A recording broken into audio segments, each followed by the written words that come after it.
So in example 2, we want to factor out the greatest common factor again and show what the answer looks like in what we call factored form.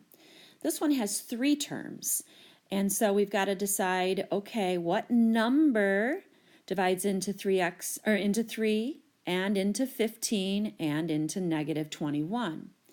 Well, I can tell they all divide by 3, and there's nothing higher than that because my smallest term is 3. Your greatest common factor can never be bigger than your smallest coefficient. So 3 is going to be a part of my greatest common factor. Now let's look at our x's. We have x to the 4th, x to the 3rd, and x to the 2nd. We can only bring out the smallest exponent. So our greatest common factor is 3x squared. So now what we're going to do is we're going to divide each of these by that 3x squared.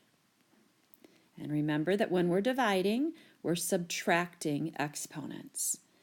So 3x to the 4th divided by 3x squared, the 3's will cancel.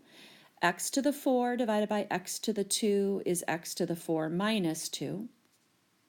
Second term, 15 divided by 3 is 5. X to the 3 divided by x to the 2 is x to the 3 minus 2.